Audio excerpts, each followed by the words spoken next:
You're listening to Brandon Sports Talk, interviewing professional athletes and Paralympians and Olympians. And now for your professional athlete interview and your host, Brandon P.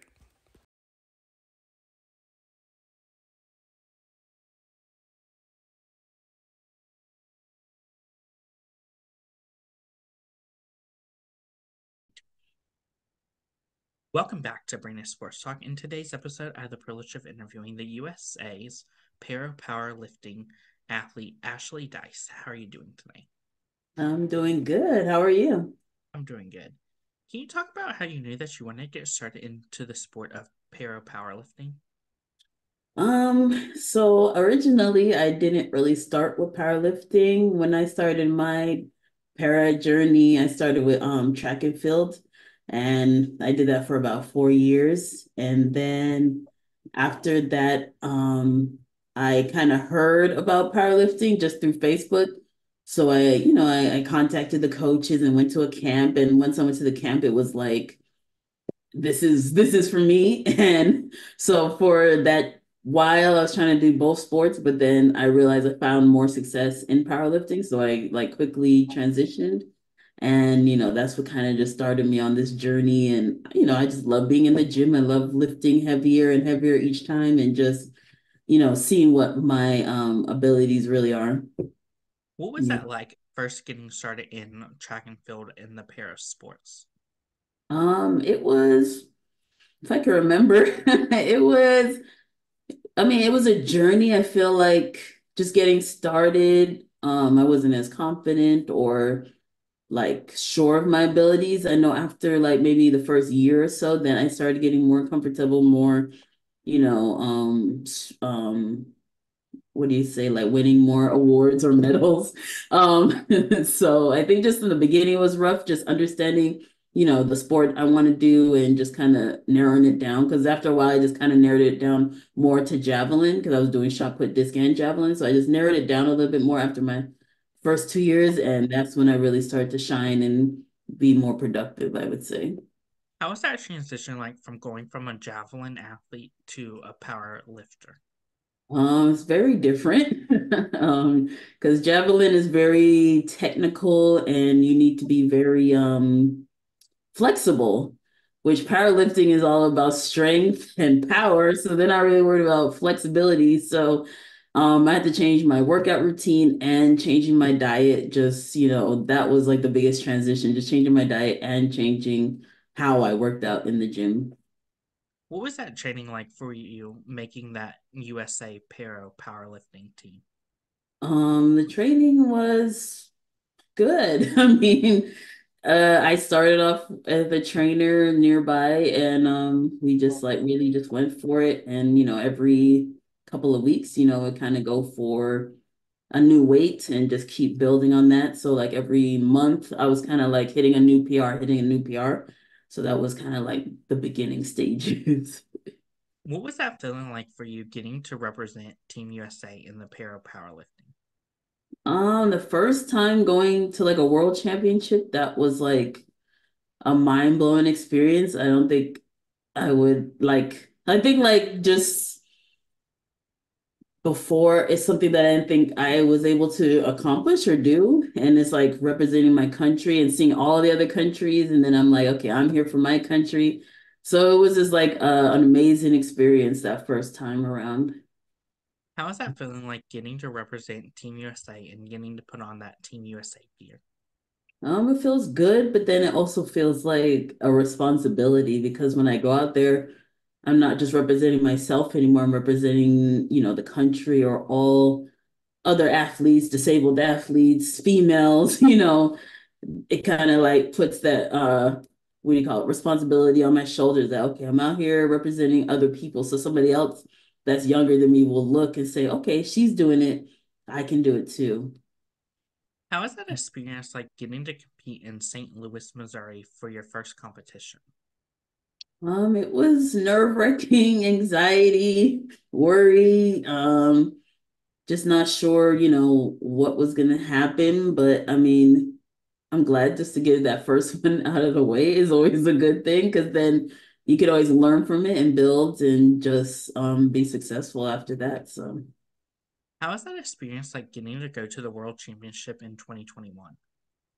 2021, that World Championships was I would say it was a little bit different because it was, still in the middle of the pandemic. We didn't get to do as, it was kind of like we're in this little bubble and everything was just kind of concentrated. I don't feel like we got to, we didn't really get to experience the city or go out. So it was really just focused on getting in there, performing, and getting home, as safely as possible. So it was a little bit different than most competitions, even like now that we get a little bit more um, time to be out and go out and stuff. What was that experience like for you getting to travel around the world and going to places like Chile? It's like a great feeling because it's one of the things I've always dreamed about as a kid. I've always wanted to travel the world. And, I never really thought that sport would be the avenue to that. So it's great. Sometimes it's a little bittersweet because sometimes, like, say I went to Japan before and I was only there for 4 days and it was just compete and go home. And, sometimes you get to some countries, we might get there a little bit earlier, we might get to go out, or we might be able to stay a little bit after the competition. For me, usually how the competitions are set up, I'm usually at the end tail of the competition. So I don't really get to, what you say, like do any leisure stuff. So usually by the time I'm done competing, it's time to go home. So a lot of times I do go to these countries and I don't really get to see the country. So it's kind of up and down. It just depends, it just depends. What was that experience like going to Japan and getting to compete in Japan? Japan was an interesting, it was kind of like a World Cup, so it was not that many athletes, and it was a good experience. Just being able to compete out there. I didn't do very well in that competition. That's all I remember. 'Cause I guess that's the athlete in me. I just remember my wins and losses, but for me, it wasn't a great competition. But I'm just grateful for the experience and the opportunity. When you go to those different countries like Japan and overseas, what is that like getting to see those athletes from overseas and those different countries that will come to these competitions? It's good. There are some athletes that, I'm happy to see because, we've built relationships with, we build, connections with, and it's great to see them being successful. And then there's some athletes that, you're just like, oh, you're here. But it's always a good time, overall. It's not, it's not a bad thing. It's good and bad. During these competitions, what is that like getting to compete against Canada? Up against Canada, I don't think there's anybody.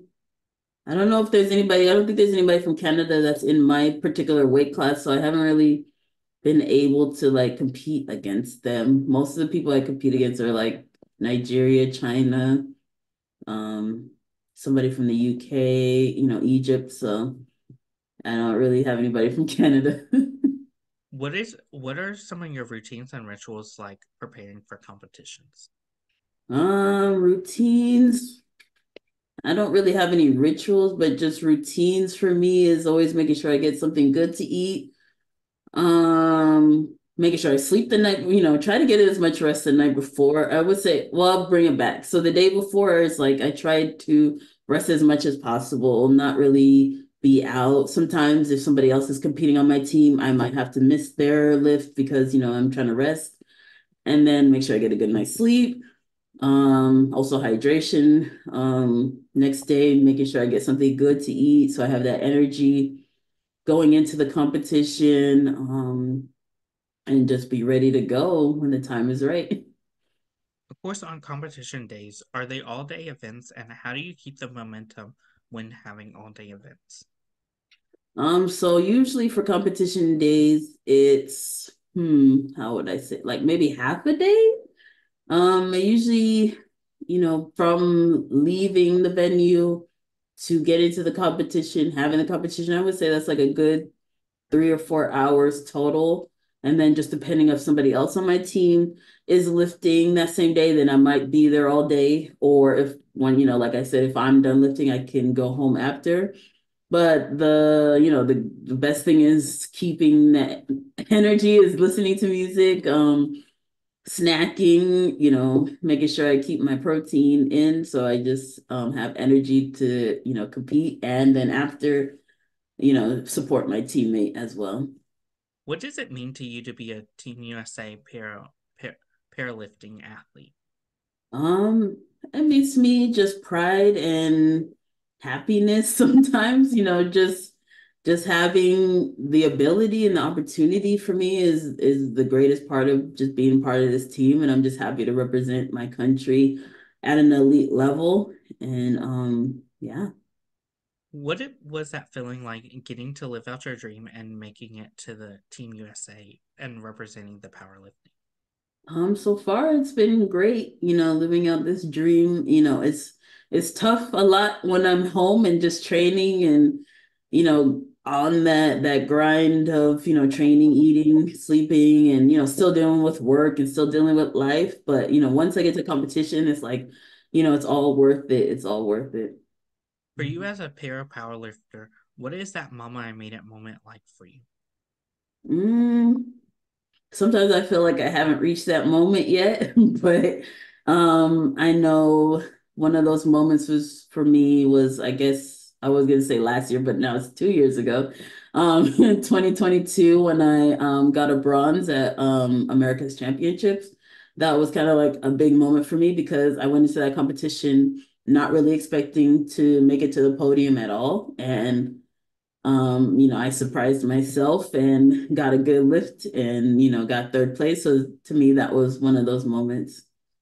What was that feeling like for you getting to put on that bronze medal at that para championship? It was surreal, like, and I'm excited to get back to that kind of moment again, especially going into 2024. Just I was just happy. I was tired. I was exhausted. It was like a whole mix of just things because you're tired from the competition, but then you have that weird energy that you're like, wow, this is amazing. I got a medal and I can do this. So it was kind of a combination feeling.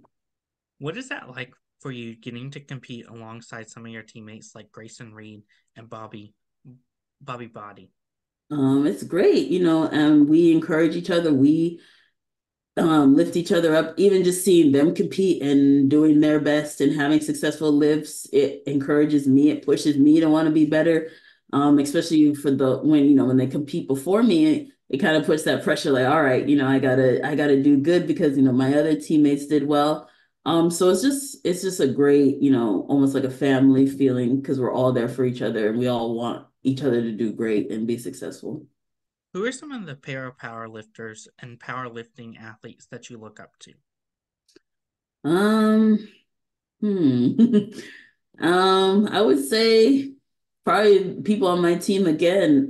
There's not really any other powerlifters I look up to outside of my teammates. I really admire and, look up to even Bobby, Ahmed, Garrison, and the things that they're doing, and just that really motivates me and pushes me to be better.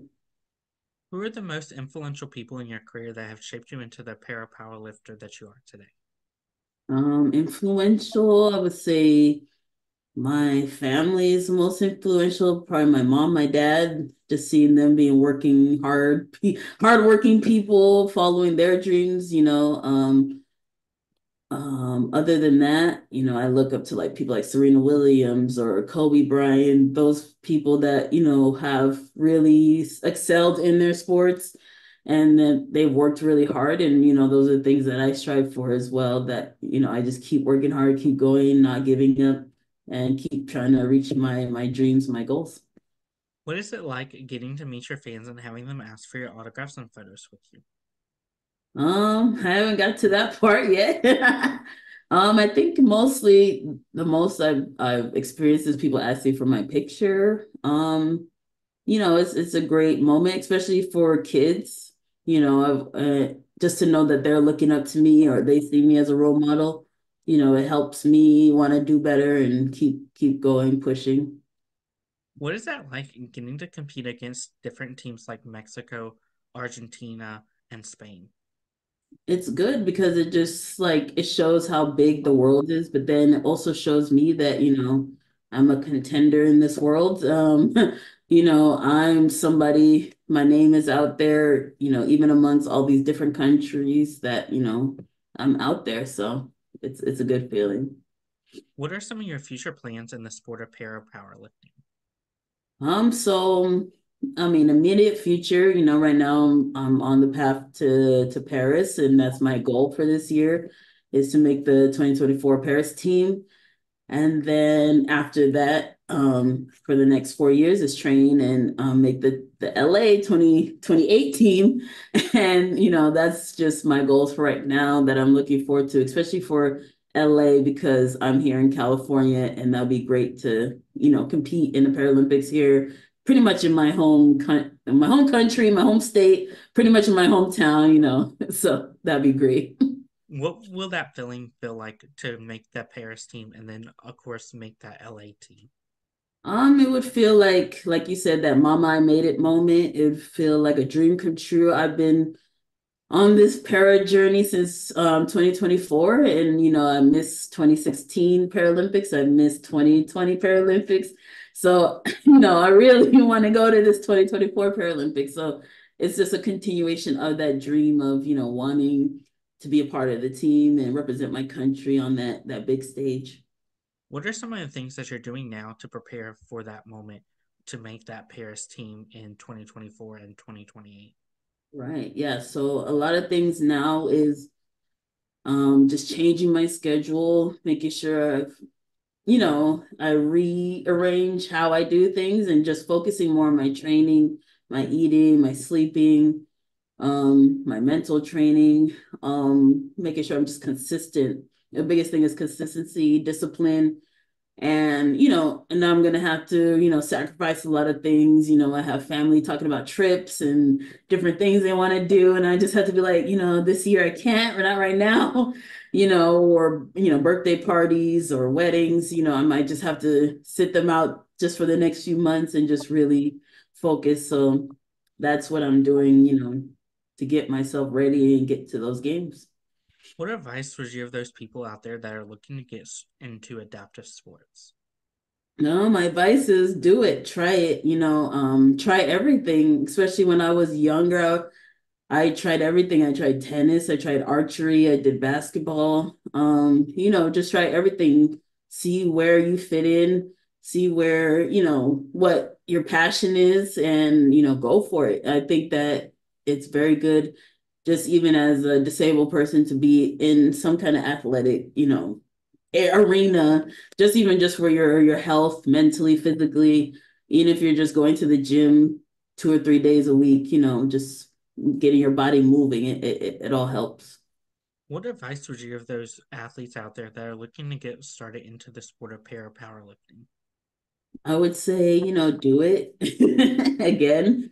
Especially for women, I would advocate for women mostly because right now, I'm one of two women who are on the team, and we're always looking for more women. We're being outnumbered by the boys right now, so um, you know, I would always say, go for it, try it. It's not, you're not going to be lifting 500 pounds on the first day, but that's the journey. It's starting from where you are, and then you never know what the limits are. You never know what the sky limits is. You can be lifting 500 pounds. You don't know unless you try. So. For my listeners that don't know, how do you compete in the sport of para powerlifting? So for us, we do the bench press, which is our only discipline. And for us, since to make it fair, I would say everybody's legs are up and we're strapped down. So our legs it's pretty much like we're laying flat without, our legs on the ground. Because traditionally for able-bodied people, they put their legs down on the ground. And then we're strapped down, and then you lift the bar and touch your chest and hold it and press up, and that's a that's a bench press. And you just hope that you did it with great technique and power, and that's it. What advice would you give those females out there that are looking to get started into the sport of powerlifting or even para powerlifting like you have? Yeah, and my advice is try it, go for it. It's a very good sport, even as a woman, you're not, I know there's a lot of stigma sometimes thinking that if a woman lifts, she's gonna be all bulky and look like a man or whatever. But I would say, try it, at least try it. And, if you find passion in it, then, keep going forward. And we would love to have you on the team. That's great advice. Where can my listeners find you at on social media? So you can find me on Instagram. It's ASHLEIIE225. You can find me on Facebook at Ashley Dyce. Those are my only real, and then I have TikTok, but I don't really remember the name. I think it's just Ashley Dyce. If you look me up on TikTok, I'm on there too. So yeah, I try to stay, active on social media. Sometimes it's tough, especially when I'm in these, hardcore training times. But you can follow me there. Thank you again, Ashley Dyce, for your interview, and best luck in your future with the Team USA Para Powerlifting. Thank you for having me. I appreciate it. Thank you. You can find Brandon Sports Talk on Instagram at Brandon Sports Talk, Twitter at Talk_Brandon, and you can find me on YouTube at Brandon Sports Talk. Don't forget to like, comment, and subscribe. Thank you again, Ashley Dyce, for your interview, and best luck in your future. Thank you. You've been watching Brandon Sports Talk. Please feel free to like, share, and subscribe to Brandon Sports Talk on social media and on YouTube.